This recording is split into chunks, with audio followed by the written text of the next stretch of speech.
अश्विनी भरणी चांगले आहे, कृत्तिका नक्षत्राची शांती करावी लागेल, रोहिणी चांगला आहे, मृगशीर्ष चांगला आहे, आर्द्रा नक्षत्राची शांती करावी लागेल. आर्द्रा लिहून घ्या, आर्द्रा. पुनर्वसू नक्षत्राचे पुन्हा पुन्हा त्यांच्या आयुष्यात त्याच घटना घडतात, म्हणून काही लोक त्याची शांती करतात किंवा नाही केली तरी चालते. माझ्या मते नाही केली तरी चालते, त्यामुळे तुमच्यावर आहे त्याची शांती करायची का नाही करायची. पण पुष्य नक्षत्राची शांती करावी लागते. पुष्य नक्षत्राची शांती करावीच लागते, नाहीतर आई वडिलांना जरा त्रासदायक ठरतं. आई वडिलांचं अस्तित्व पुसून निघण्याची शक्यता असते. त्याच्यानंतर आश्लेषा नक्षत्राची शांती करावी,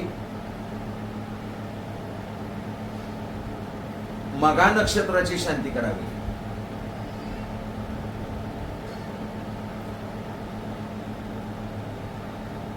त्याच्यानंतर पूर्वा फाल्गुनी आहे, चांगलं नक्षत्र आहे.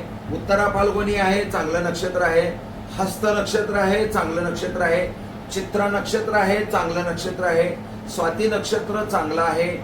विशाखा नक्षत्राची एक शांती करावी लागते.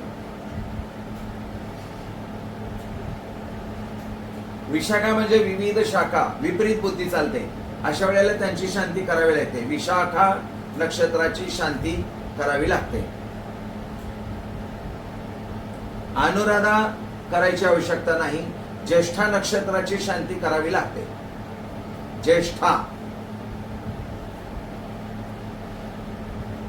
मूळ नक्षत्राची शांती करावी लागते, कारण आई वडिलांच्या मुळावरच हे लोक उठतात. पुन्हा पूर्वाषाढाची शांती करावी लागते.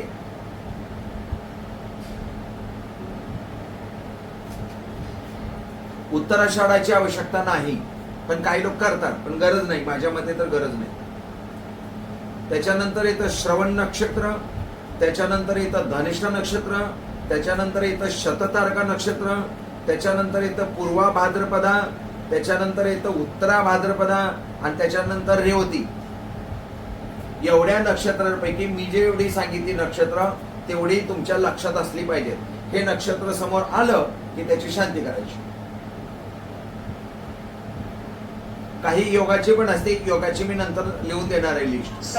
हा सर, श्रवण, धनिष्ठ, शततारका, पूर्व भाद्रपदा, उत्तर भाद्रपदा, रेवती याची शांती करावी की नाही? नाही नाही, जे नाही करायचं म्हटलं ते नाही आहे. ज्याची सांगितली त्याची शांती फक्त करायची. उत्तराषाढा नाही, श्रवण नाही, धनिष्ठा नाही, शततारका नाही, पूर्व भाद्रपदा नाही, उत्तर भाद्रपदा नाही, रेवती नाही, एवढ्या सगळ्यांची शांती करायची नाही. हा,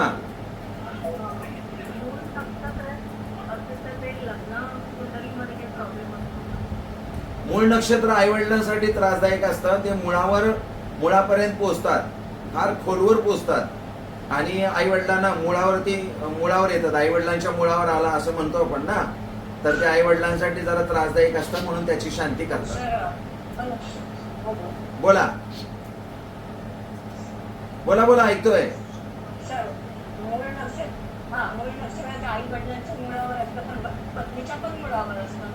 नाही, आई वडिलांनाच त्रासदायक ठरतं आणि त्या व्यक्तीला त्रासदायक ठरतं, इतरांना नाही. कारण हे तसं तर मूळ नक्षत्रावर जन्मलेल्या व्यक्तीचा सगळ्यांनाच त्रास असतो. कारण ओळख झाली तर तू कोण, कुठून आलास, तुझं मूळ गाव कुठलं, किती शिक्षण झालं, कुठे गेला, सगळं मुळापर्यंत पोहोचतात ते. म्हणजे तुझे आई वडील काय करत होते, तुमचा बिझनेस काय होता, सगळं विचारत बसणार, मुळापर्यंत पोहोचतात. मग दुसऱ्याला त्रास होणारच नाही ना, कारण ओळख ना पाळकाने एवढं सगळं विचारायला लागलाय, होणार ना त्रास. हा, अजून काही नक्षत्राबद्दल शांतीचं फक्त तेवढं लक्षात ठेवा, हे वाईट नक्षत्र आहे, यांचं फळ अजिबात मिळत नाही. 10% फळ असतं, त्यापैकी हे जे नक्षत्र वगैरे कारण नक्षत्र शांती वगैरे करून काय फळ मिळालं तर मिळालं, तर याचं फळ अजिबात मिळत नाही. आता शांती ही नेहमी 12 दिवसाच्या आत करावी लागते, कारण नक्षत्राची शांती त्या बाळाला सुपामध्ये झोपवतात आणि गायीच्या पुढच्या पायाकडून आणतात तोंडाच्या खालून आणि मागच्या पायाकडून असं बाहेर काढतात शेपटाकडून, म्हणजे त्याचा त्या वेळेला जन्म घडवतात त्या चांगल्या नक्षत्रावरती. ते नक्षत्र सोडून देतात. म्हणून त्याची शांती 12 दिवसाच्या आत खरं करायची असते. परंतु आता काय 12 वर्षांनी पण करतात, काय कोणाला माहीतच नाही तर काय करणार. तर अशी परिस्थिती असते कधी कधी. माणूस खूप हालान अपेष्टा सोसतो, पण त्याचं सोल्युशन काढायचं म्हटलं की त्याला त्रास होतो. म्हणजे एखाद्या मुलीच्या किंवा मुलाच्या लग्नामध्ये 5-5 लाख रुपये खर्च करेल, पण लग्नाच्या आधी एखाद्या वेळेला सांगितलं की याचा कुंभ आणि अर्क विवाह करा, 5,000 तर तो करणार नाही. अरे 5,000 कशाला वेस्ट करायला पाहिजे, असं काम असतं ते. आता त्याच विषयावरती मी येणार आहे. म्हणजे मॅच मेकिंग हा विषय. मला विचारायचं आहे. हा बोला.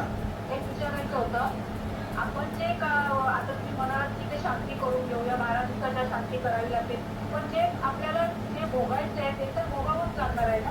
इतर ग्रह आहेत ना, अजून इतर ग्रह आहेत ना, ते भोग भोगून घेत आहेत का रेडीमेड देत आहेत त्याच्यावर आहे ना अजून अवलंबून. नक्षत्रावर फक्त 10%च आहे ना, कळलं का? आता लक्षात ठेवा, नक्षत्र 10%, राशी 10%, आणि पुन्हा हे बाकीचं काय असेल ते पुन्हा ऍड होणार आहे. सगळ्यांची गोळा बेरीज केल्याशिवाय कोणतंही बाकीत आपल्याला काढता येत नाही. जरी नक्षत्र मूळ नक्षत्र असलं किंवा कुठलं वाईट असलं, ज्येष्ठ असलं, तरी ते आहे वाईटच आहे, किंवा आर्द्र नक्षत्र आहे, ते नक्षत्राचं फळ नाही मिळणार आहे. पण इकडे कुंडलीमध्ये चांगलं चांगलं आहे ना, राजयोग आहे, पराक्रम योग आहे, लाभ योग आहे, सुखस्थान चांगलं आहे. तर मग त्या नक्षत्राचा किती वाईट असू द्या ना, काही फरक नाही पडणार. असं पण असतं कधी कधी.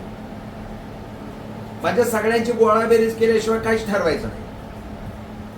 पण त्याच्या एक एक आपण या फुलांच्या गुलाबासारख्या एक पंखोडी असतात, त्यापैकी एक एक पाकळी तरी आपण सगळी जोडली तर सगळ्यांचा हिशोब केल्याशिवाय आपल्याला कळणार नाही ना. एवढी एवढी फुलं होती, फुलामध्ये एवढ्या 27 पाकळ्या निघाल्या, अजून काही निघालं, हे सगळं त्यात आहे. ते सगळ्यांची गोळाबेरीज आहे ते.